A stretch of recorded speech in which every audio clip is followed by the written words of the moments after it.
ici votre commandant de bord. Bienvenue à bord de Cockpit, le podcast de Selectour. Bonjour à toutes et à tous, je suis Clémence et je suis ravie de vous accueillir dans ce cockpit en toute intimité pour parler voyage à travers le monde. Dans chaque épisode, on découvrira une destination au travers de récits de voyage, d'anecdotes, d'interviews et de conseils aux voyageurs. Aujourd'hui, je vous emmène à l'île de la Réunion. C'est un département français d'outre-mer qui se trouve dans l'océan Indien, au large des côtes africaines et à côté de Madagascar et de l'île Maurice. Cette île, on l'appelle l'île intense, et c'est pas pour rien. Authentique, volcanique, ressourçante, nature, aventure, biodiversité, il y en a vraiment pour tous les goûts. Jess, une jeune infirmière et athlète semi-professionnelle, a décidé d'aller y vivre il y a 1 an et demi et elle est venue nous raconter en quoi cette île est si magique. Hello Jess, merci d'avoir accepté mon invitation. Donc du coup, la Réunion, c'est ton petit paradis depuis plus d'1 an.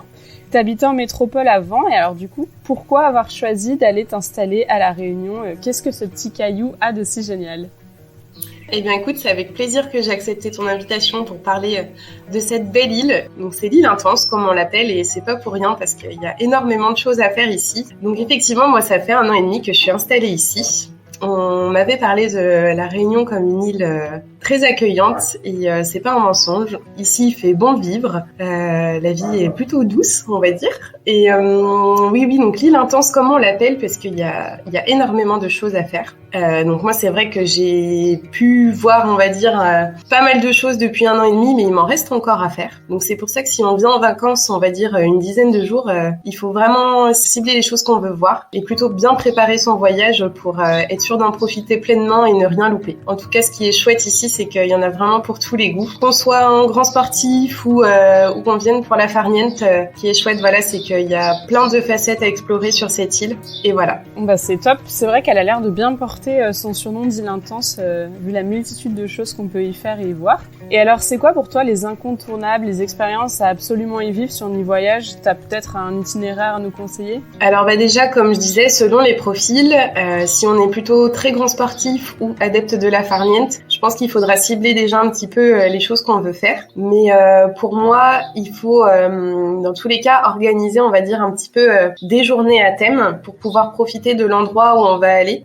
Parce que c'est vrai qu'il faut faire quand même un petit peu de route pour accéder à certains lieux de l'île. Par exemple, on peut faire une journée où on va aller découvrir les cascades du sud de la Réunion. Donc pour ça, il faut aller à Langevin. Là-bas, donc on peut faire, on va dire, le tour de plusieurs cascades. Donc il y a la cascade la plus connue qui est la cascade de Grand Galet. Donc c'est souvent la plus belle cascade qu'on voit sur les photos. En dessous, on a la cascade de Trou Noir, du coup. On peut aller se baigner, mais si on est adepte de la fraîcheur, parce que l'eau elle est très fraîche. En tout cas, c'est des endroits qui sont vraiment magiques, qui sont très très beaux. On peut aussi voir la cascade de Jacqueline quand on redescend, du coup, qui est très jolie et où on peut se baigner. Et donc une fois qu'on a fait la cascade Jacqueline, on peut très bien enchaîner avec la plage de Tissable, qui est à, on va dire, 10-15 minutes, qui est un petit peu caché, mais qui est assez accessible. C'est un spot qui est plutôt très très sympa. Il y a un petit spot d'escalade aussi, pour ceux qui voudraient faire de l'escalade. Et donc quand on reprend la route, on peut aussi s'arrêter au bassin de Manapani, où là aussi on peut se baigner. Pareil, c'est un spot très très sympa. Et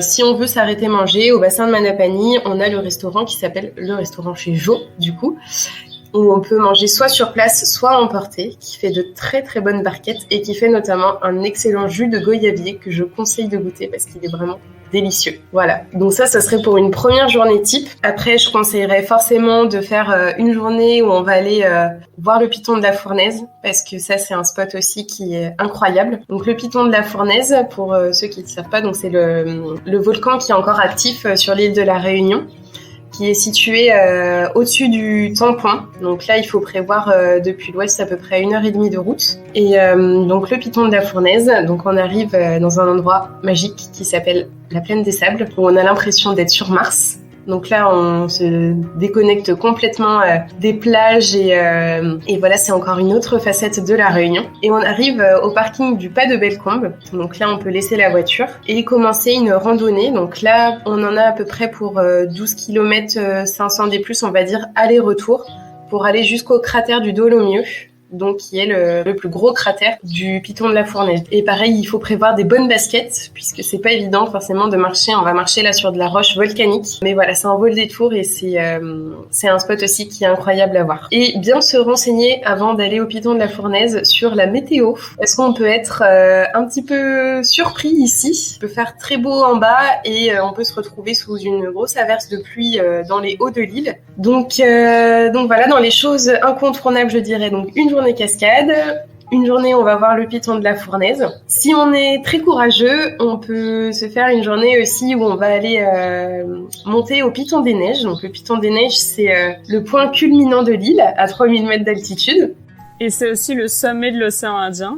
Le sommet de l'océan Indien, tout à fait. Et du coup, on peut en profiter pour aller voir la ville de Cilaos. Donc là aussi, accrochez vos ceintures, puisque c'est la route aux 400 virages qu'on emprunte pour aller rejoindre la belle ville de Cilaos. Mais c'est un vol détour aussi. Donc à Cilaos, on peut déjà très bien profiter de la ville, se promener dans la ville, manger un petit plat au restaurant où on mangera forcément un plat de lentilles pour goûter aux lentilles de Cilaos. On peut aller voir aussi les thermes de Cilaos. Et donc, je disais, pour les plus courageux, on peut se lancer dans l'ascension du Piton des Neiges. Donc là, il faudra garer la voiture à Illet-à-Cordes, en bas du sentier du Bloc. C'est le sentier le plus accessible, en fait, pour aller directement au Piton des Neiges. Le plus direct, c'est un raccourci, hein, parce qu'il faut quand même grimper 1700 mètres de dénivelé depuis le bas du sentier du Bloc pour aller jusqu'au sommet du Piton des Neiges. Donc ça fait quand même une belle randonnée pour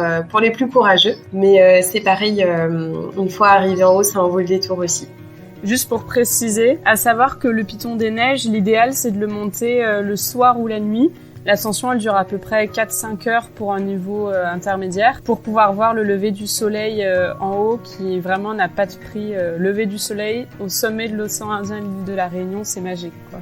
Ouais, donc ensuite, dans les choses incontournables à faire sur l'île, bien sûr, il y a les plages, hein. On n'a pas que la randonnée, on peut aussi faire de la farniente à la Réunion. Donc pour ce qui est des plus belles plages de l'île, la plus connue, c'est la plage de l'Ermitage, du coup, qui est dans l'ouest, où là-bas, les amoureux de l'océan pourront regarder les petits poissons en faisant du snorkeling. Et pour ce qui est des autres plages de l'île, les plus connues, on a la plage de l'Étang Salé, du coup, qui est entre Saint-Pierre et Saint-Gilles, donc plutôt aussi sur la côte ouest. C'est une plage de sable noir. Donc c'est ça aussi qui est particulier à la Réunion, c'est qu'on peut avoir des plages avec différents sables. On a aussi la plage de Saint-Leu, qui est plutôt sympa. Et on a une plage qui est très connue, qui est la plage de Grand'Anse. Là, on a des grandes étendues d'herbe et on a aussi une plage de sable. Avant d'aller monter au Piton Grand'Anse, puisque là-bas, on peut aussi faire une petite randonnée. Il y a à peu près, on va dire, 300 mètres de dénivelé. Ça se monte assez rapidement pour accéder du coup à un super point de vue sur la plage de Grand'Anse. Voilà pour les quelques plages à voir à la Réunion. Je dirais donc l'Ermitage, Étang Salé, Saint-Leu et Grand'Anse. Pour les autres choses à voir, je dirais qu'il y a une journée aussi où on peut se prévoir d'aller un peu plus dans le sud et l'est de l'île.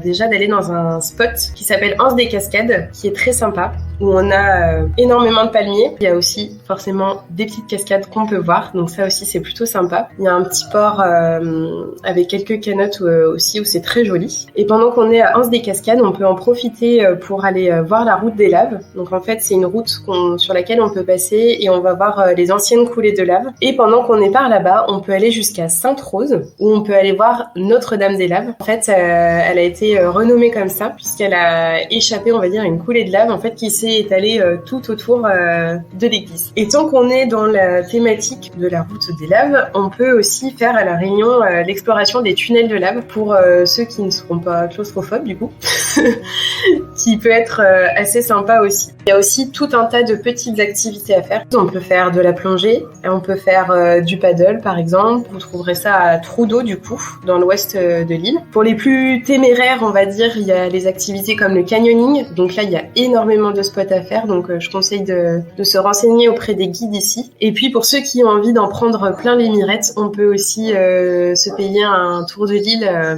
en hélicoptère. Et ça, c'est vraiment incroyable, je trouve. Si on a l'occasion de glisser un jour pendant ces vacances, je conseille vraiment de le faire parce que c'est vraiment là où on va voir toutes les facettes de la Réunion, justement. Des plages passées par les 3 cirques. Et puis, pour ceux qui ont envie de visite un peu plus culturelle, on peut très bien visiter aussi les temples tamouls. Parce qu'il faut savoir que l'île de la Réunion, c'est une île où on a énormément de cultures différentes. C'est ce qui fait aussi la richesse de l'île. Pour les autres visites culturelles, on a aussi pas mal de musées ici. Donc on peut visiter le musée Villèle. Il est à Saint-Gilles, dans l'ouest de l'île. On a le musée Stella qui est à Saint-Leu aussi. Donc voilà, si on a envie d'en apprendre un peu plus sur l'histoire de la Réunion ou voilà sur la culture, on a ces musées qu'on peut également aller voir. Ah bah c'est top. Mais écoute, merci infiniment pour toutes ces bonnes adresses et ces bons endroits que tu nous as donnés. Ça donne vraiment envie. Et alors, comme je le disais dans l'intro, tu es une athlète semi-pro puisque tu pratiques le trail en montagne. Et tu as d'ailleurs couru, il faut quand même le dire, le Grand Raid, donc la Diagonale des Fous qui traverse l'île. Et c'est un des trails les plus difficiles au monde. Donc déjà, félicitations. Et du coup, grâce à ça, tu connais probablement tous les sentiers de rando de l'île par cœur. Est-ce que tu en auras à nous conseiller qui valent particulièrement le coup selon les niveaux de difficulté ? Alors, je ne conseillerais pas du coup de faire la Diagonale des Fous, bon, sauf si on est vraiment très fou.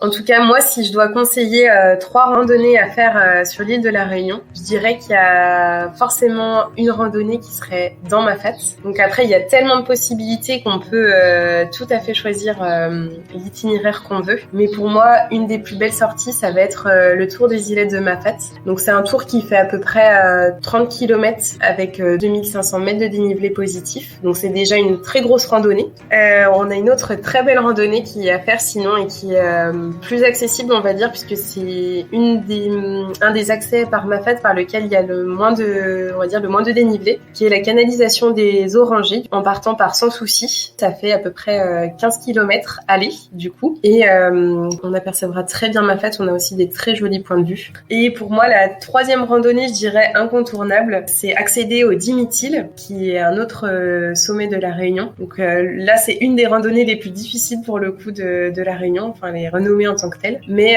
je dirais que c'est la randonnée où on va avoir les plus beaux points de vue tout au long du sentier en fait. Quand on se retourne, on a vraiment la vue sur le littoral qui est incroyable. Et donc là, il faut bien être accroché quand même parce que c'est une randonnée qui fait 22 km 2000 D+. Eh ben écoute, merci infiniment Jess pour toutes ces informations, tous ces bons plans et de nous avoir partagé ton amour pour cette île qui a l'air si incroyable. J'ai terminé toutes les questions que j'avais à te poser. Est-ce qu'il y a une dernière chose que tu voudrais dire peut-être pour convaincre les gens de voyager à l'île de la Réunion ? Eh ben pour ceux qui auront envie de passer des vacances intenses et inoubliables, je conseille vraiment de venir à la Réunion qui est une île où les gens sauront vous accueillir et vous recevoir avec le sourire pour vous faire passer des vacances en douceur. Eh ben merci beaucoup Jess, c'est super, profite bien et puis à bientôt. Merci à vous. C'était Cockpit, le podcast de Selectour. Merci beaucoup pour votre écoute, j'espère que ça vous a inspiré et fait voyager comme nous. Et si vous souhaitez écouter d'autres aventures autour du globe, abonnez-vous à notre chaîne de podcast sur votre appli d'écoute préférée. Et vous pouvez aussi nous suivre sur nos réseaux sociaux, Facebook, Instagram, Twitter et TikTok, @Selectour. À bientôt dans le Cockpit. Ici votre commandant de bord. Nous venons bien d'atterrir à l'aéroport de la Réunion Roland-Garros. La température extérieure est de 29 degrés Celsius. Merci d'avoir choisi Cockpit pour votre voyage audio. Nous espérons vous revoir très vite.